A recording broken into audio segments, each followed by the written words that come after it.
There's the GOAT.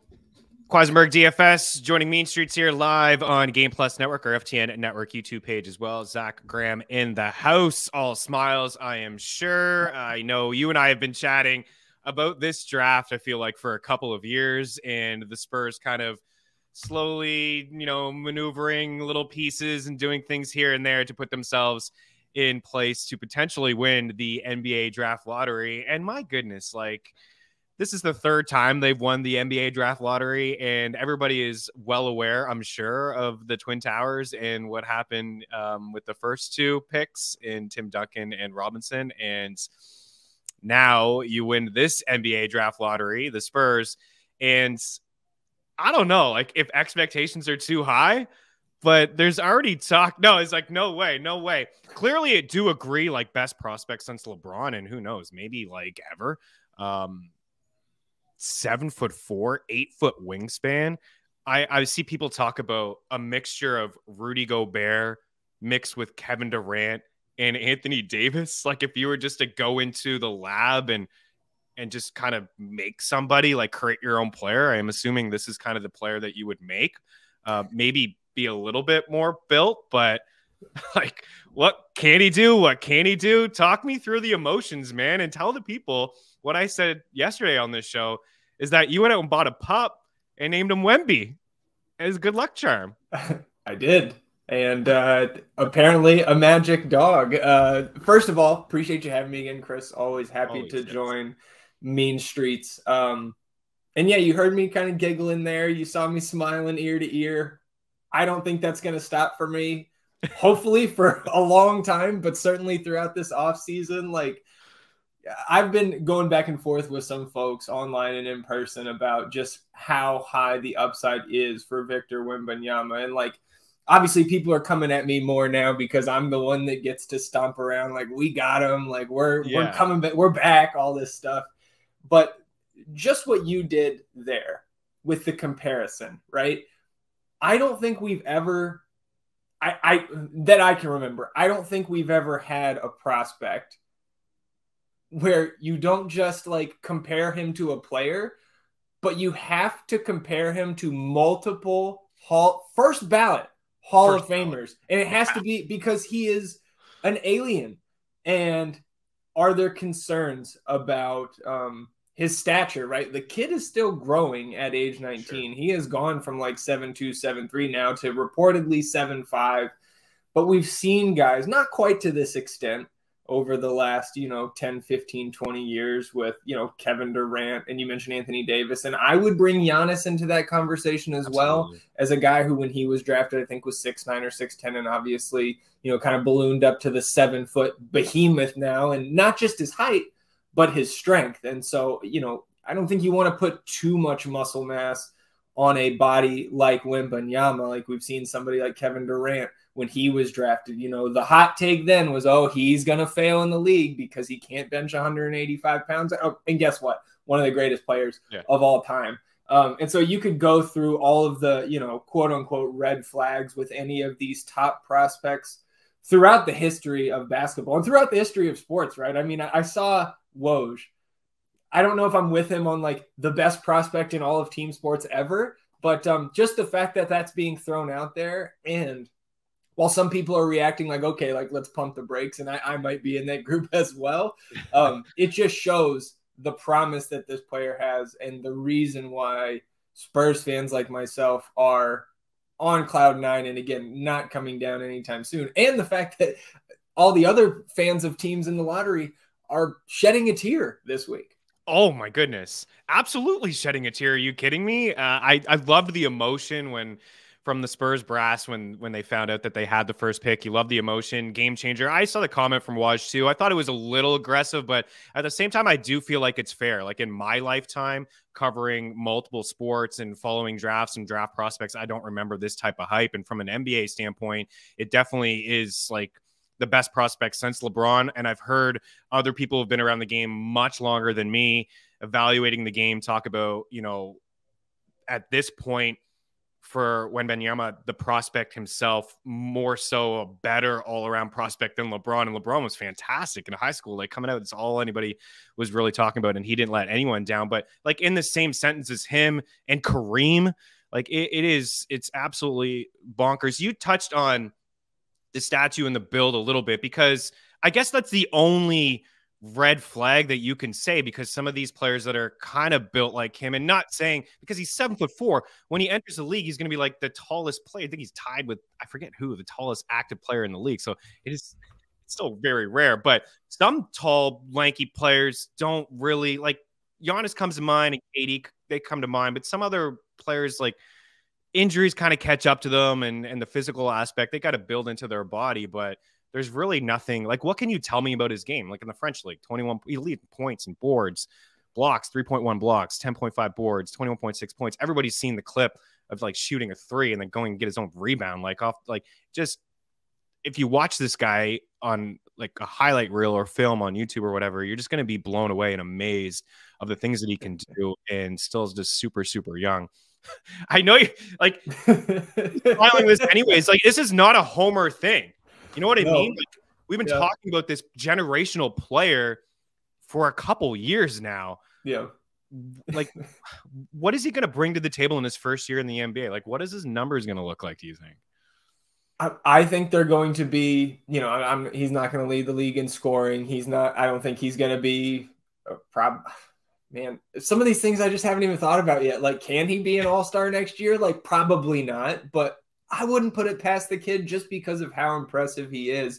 But like, let's go back to what you said about like watching the film from what he's done. Like, I think the most people's experience with watching Wembanyama was probably when Mets 92 came over here and played G League Ignite, a little 2-game classic there earlier this year.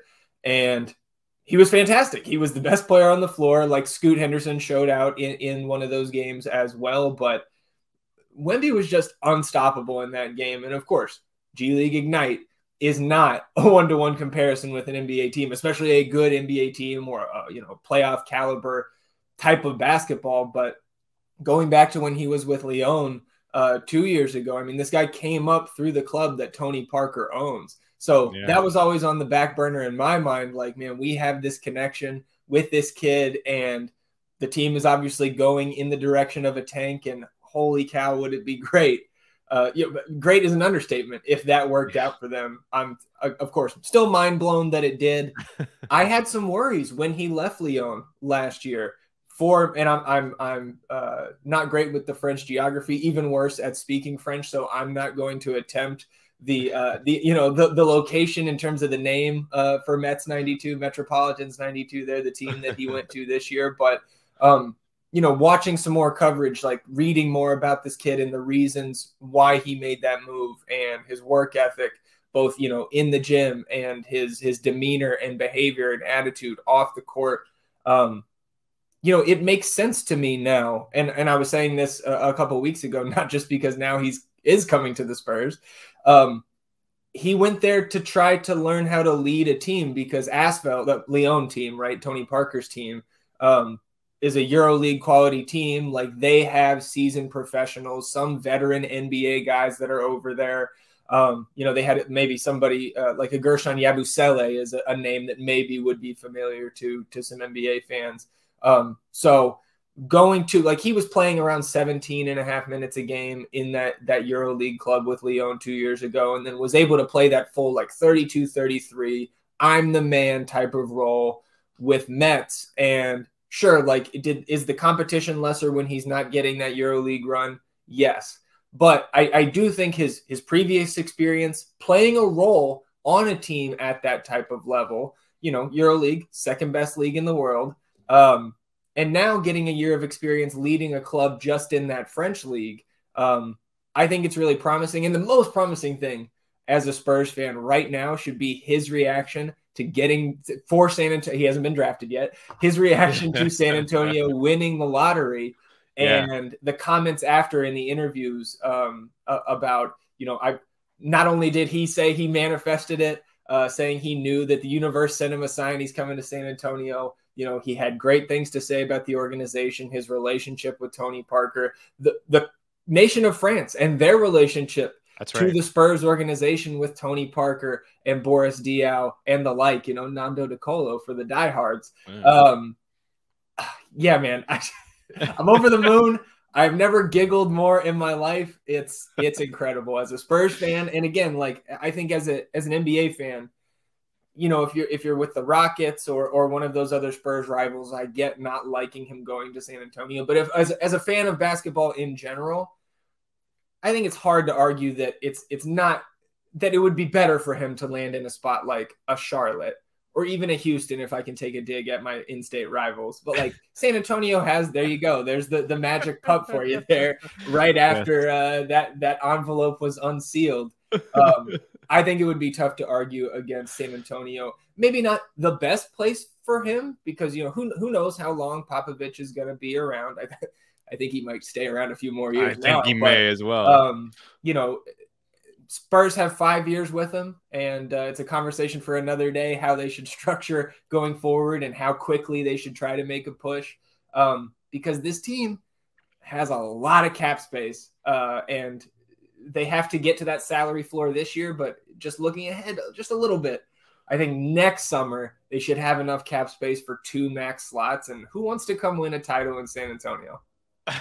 Listen, there's a lot of marquee free agents available you're talking about after next season as well.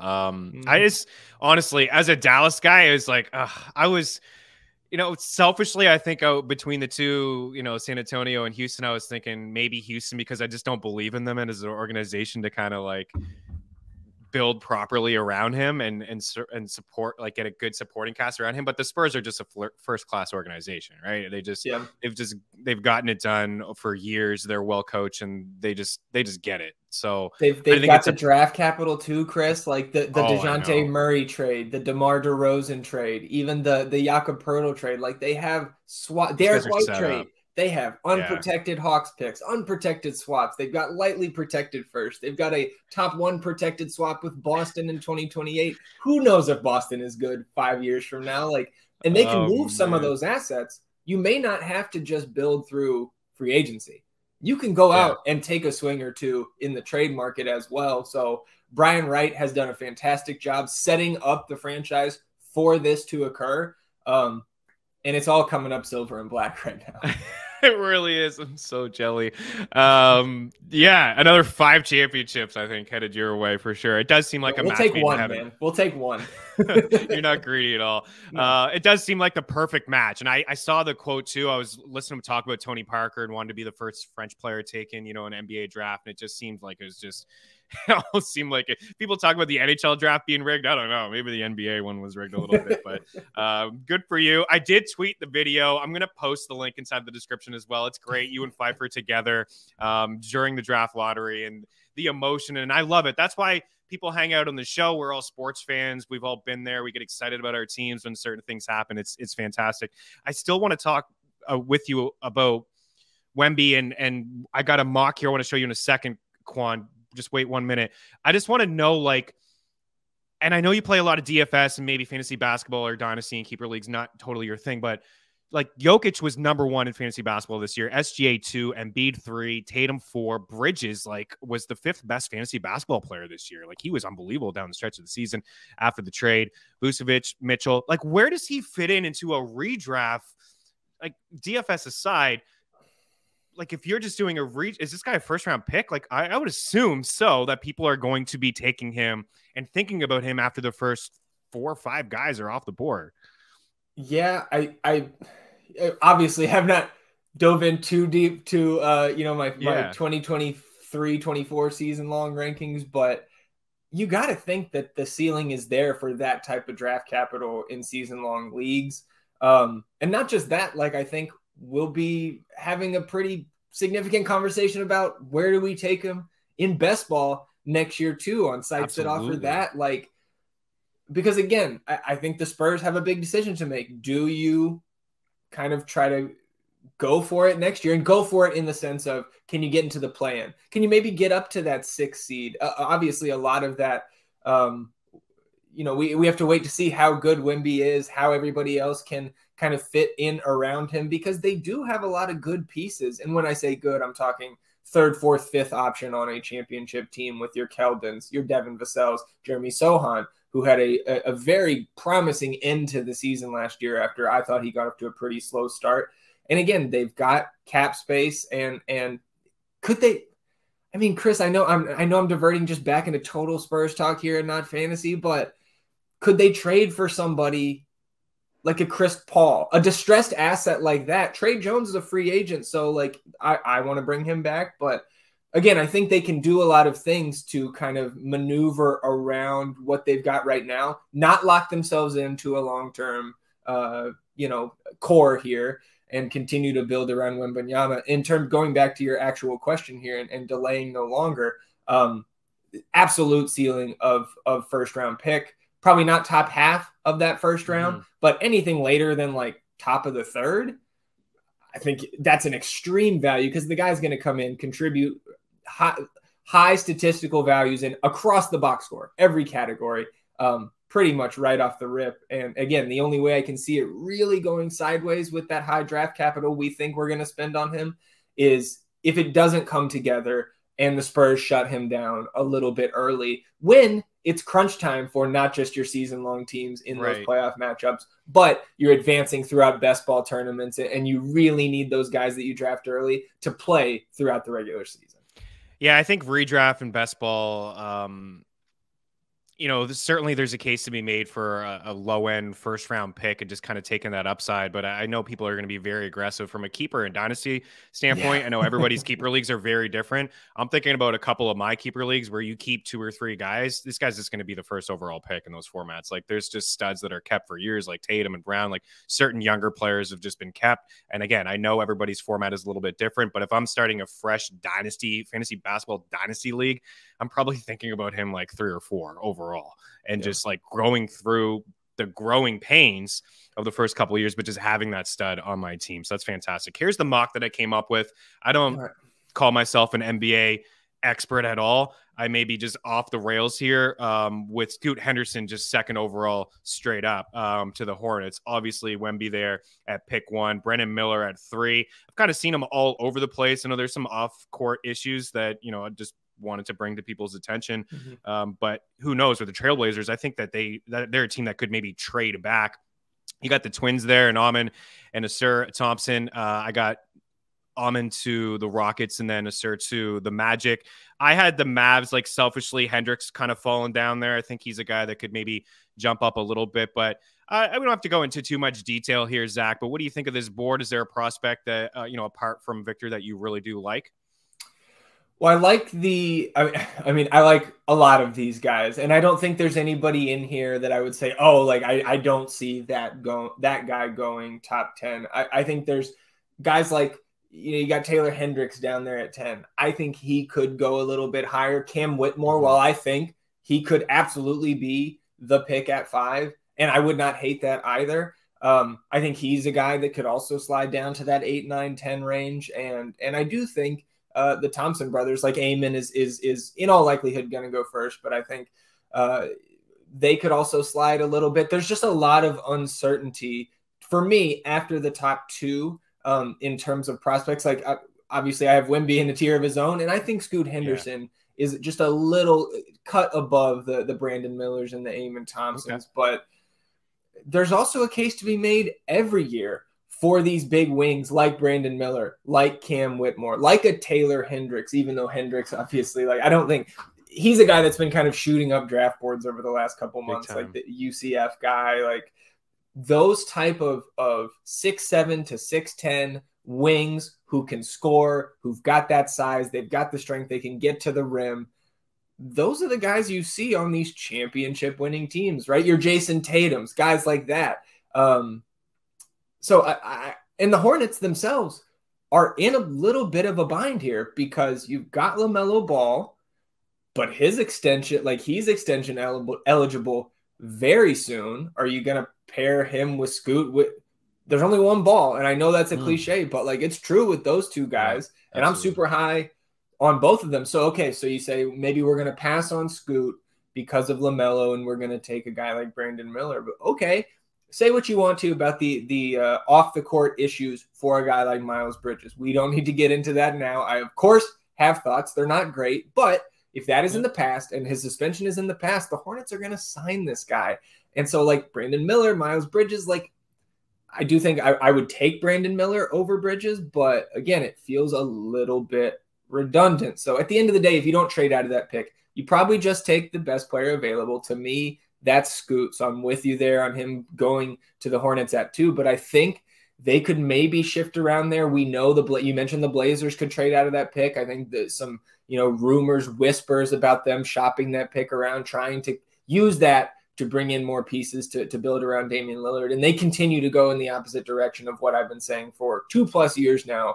Move Damian Lillard, draft Brandon Miller, and let's build around Shaedon Sharpe and Brandon Miller and the likely treasure trove of assets in return, whether that's other young players or draft capital or likely both that you get back in return for a Damian Lillard. Like, that's the move I would make. I think it's overdue. And because of their draft lottery success here, I think they have an opportunity to really set things up for the future.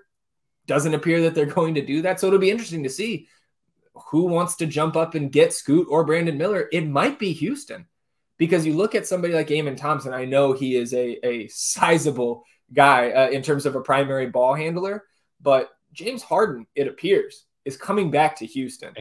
So to me, and Brandon Miller, just bring the whole band back. right. And rumors of James wanting a 4-year contract. Do it, Houston. Do it. Please. So I think that if they had the opportunity to trade up and grab somebody like Brandon Miller, I think that is something that the Rockets should be really interested in. And to me, that would be a huge win. Not that, getting either of the Thompson brothers is bad, but I think Brandon Miller just a little bit higher upside and kind of just that the profile of that player that you see time and time again in these NBA Finals matchups. All year, I just thought Miller too, and it wasn't so much about the off-court stuff, but I really do like Scoot's game, man. I think he's a really good player overall, and I think it could work with Ball, but yeah, you do bring up some good points about there is only one Ball there, but man, I really do like his game, and I think he will be the second pick. But yeah, I think we're going to see some chaos, whether it's the Trailblazers trading back or maybe just shocking somebody with a different off the board kind of pick. But all those players I love. Man, I didn't put Grady Dick on there. I'm a Kansas guy. Like, I think that guy's a hell of a shooter, man. Like, I almost put him to the Mavs, but I think the Mavs need something. They need something that can help them on both ends of the court with that 10th pick. Yeah, I get big Corey Kispert vibes from Grady Dick, and maybe that's not fair to Grady, but like it's just I don't know. Yeah, and I do think somebody like Taylor Hendricks, like you had the Mavs taking him at 10. I think that fits what they need to put around Luka a little bit more. And also, shout out to your boys. Shout out to Cubes being willing to pay the fines for the tanking at the end of the year. None of us liked it at the time, but guess what? It worked. They kept their pick, and that's what they needed. So, like, whether they take a guy here or they move it for other, more immediate pieces to put around Luka, it worked. So, what do people have to say now? Listen, they had no shot of winning any games at all. Clearly, they were like the worst team in basketball when they acquired Kyrie. They couldn't stop a nosebleed. And also, just the Trailblazers did it too. They just tanked differently. They shut down everybody for weeks and weeks and weeks. The Mavs were just silly about how they did it and talking about it the way that they did in a press conference and things like that with Jason Kidd. But